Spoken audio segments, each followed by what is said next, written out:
Flames trade rumors are intensifying as we could see a massive trade involving Rasmus Andersson incoming. Speculation of where he might go and trade proposals are flying, with Razz being linked to the Montreal Canadiens, Toronto Maple Leafs, Los Angeles Kings, and more. So let's take a look at some of these wild trade proposals. We're going to get into all that and more in this video, but first I want to welcome you to Flames Digest. I'm Mark Griffith. If you're new around here and you love the Flames, make sure you subscribe so you can stay up to date on all the latest news, updates, reports, and rumors revolving around your Calgary Flames. We would love to welcome you to the Flames Digest family. I know you're thinking, why does it look so bare at the bottom? Why is there no base bar at the bottom? I am pre-recording this. I am away this week, so that's why there's no ticker at the bottom. I didn't want to just keep showing the result of Game 7 between Florida and Toronto over and over. But let's get into these Razz rumors and how they are flying. And they're going to be flying kind of all summer until something either does or doesn't happen. That's just kind of the way it's going to be. I'm sure if Rasmus Andersson is still a Flame by the time the trade deadline comes next year, we're going to have Rasmus Andersson rumors that entire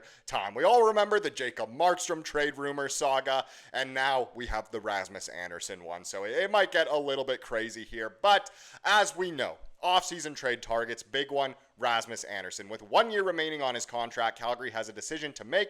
Do they want to continue on their retooled path, or do they want to sign a player close to 30 who will command major dollars on his next contract? So Rasmus Andersson has kind of become a trade target for most teams in the NHL, I'd say. He could fit in with most teams, but the fact that he's, a cheap addition for a contender this year, I think a lot of teams who aren't going to win the Cup this year would really like to take a stab at acquiring Razz this summer, depending on what happens with, the remainder of the playoffs, and there's a few other things to talk about. But, of course, I wanted to see a bunch of trade proposals, and we have so many to look at, so please feel free to let me know in the comments if you think any of these are realistic and if the Flames should pull the trigger on any of these. The first one, of course, involves the Toronto Maple Leafs, so the Leafs should target Rasmus Andersson.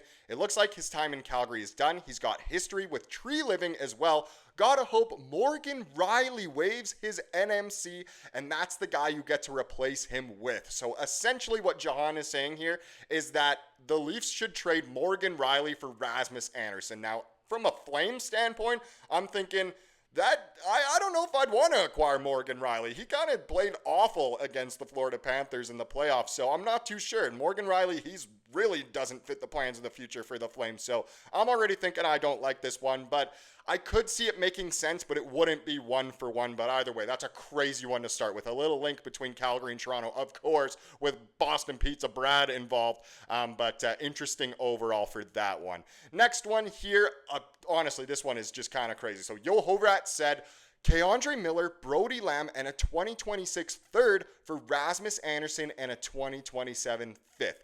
Now, at first glance, I'm thinking I would honestly do this trade for sure if I'm the Calgary Flames. I think if Rasmus Andersson isn't really in the plans, it could happen. Is Keandre Miller a perfect fit? No. Would he be a good player to have?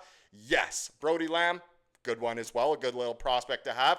A 2026 third, would love a third round pick, and giving up a 2027 fifth, a couple years away, fifth round pick, don't care at all. I think this one's a very intriguing. We could take a much deeper dive into this trade proposal, but it is interesting. I'd be much more inclined to say yes to this one than the last one, of course, but it's interesting. A deal with the Rangers could be honestly very intriguing, as they're more desperate to kind of keep their window of contention open after they missed out on the playoffs this year. So adding Andersson, I think, for them means that they could have a better chance. So maybe we could use that to our advantage in a trade with the big team from the Big Apple.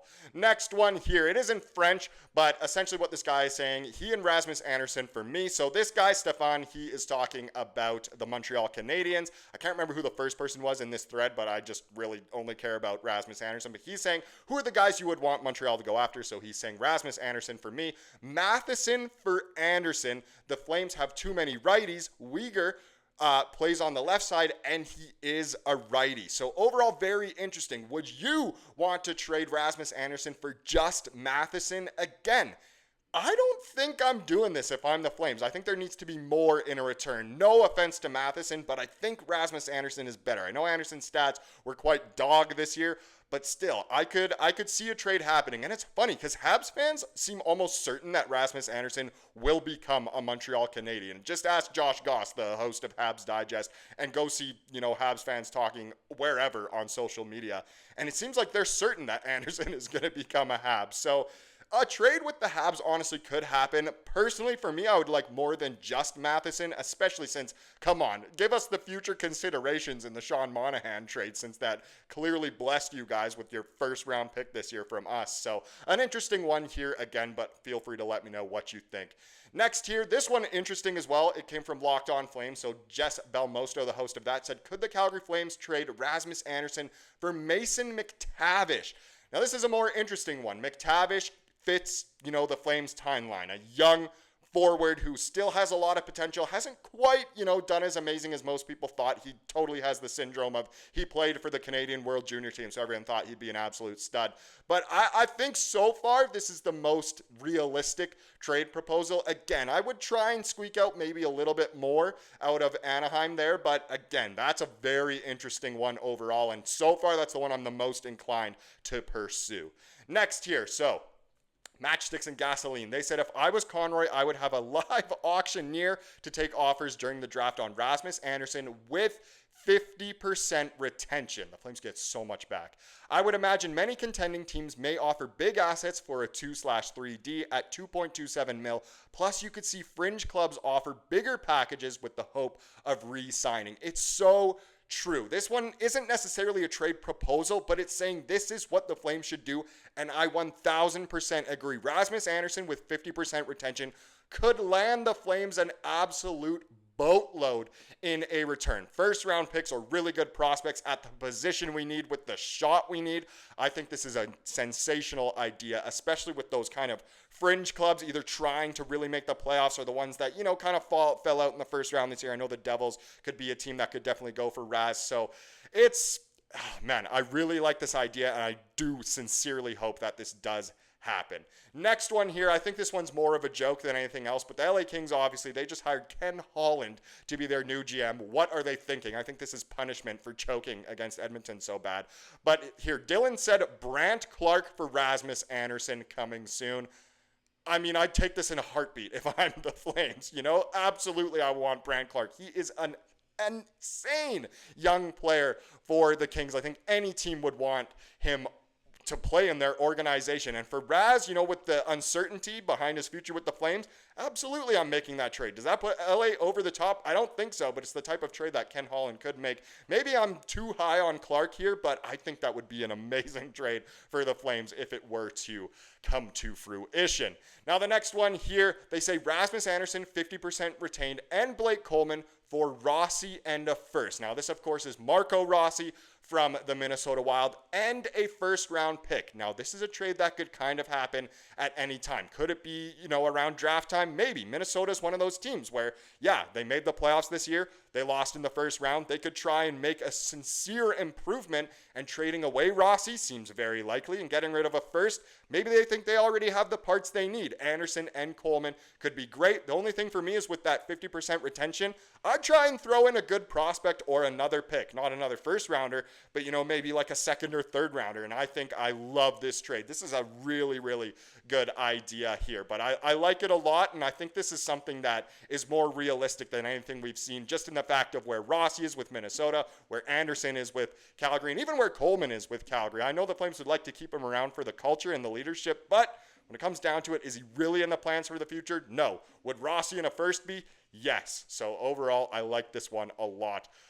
Next one here, Mike Bartner, he tweeted out that crazy that Noah Dobson is going to be the first ever player traded to the Mammoth in a package for the fourth overall pick. That doesn't involve us, but a reply here from Stinky Poke, they said, sorry that can't happen because Mammoth is trading the fourth overall pick for Rasmus Andersson. I would love to see this happen, I do love Rasmus Andersson, do not get me wrong, but having that fourth overall pick, I'm going to be tied for the highest pick we've ever had. We could easily get our 1C for the future at that pick, and I think giving up Rasmus Andersson for that is well worth it. So I would love to see that happen. If we can acquire that fourth overall pick from Utah, the first trade in Mammoth history, it would just be fantastic to see. Would absolutely love that one. Last one here is an interesting one. Another Montreal Canadiens one, and it only involves Andersson at the very end. But essentially what this guy, Carmen here, is saying to fix the Habs is to sign Duchesne to a 3-year, trade a pick and a prospect and line A for Stamkos. Okay. St. Louis connection with Stamkos, true. 2 vets for the second line that still produce, whatever, don't really care about that. Or a package of picks and prospects and Laine for Horvat and Dobson.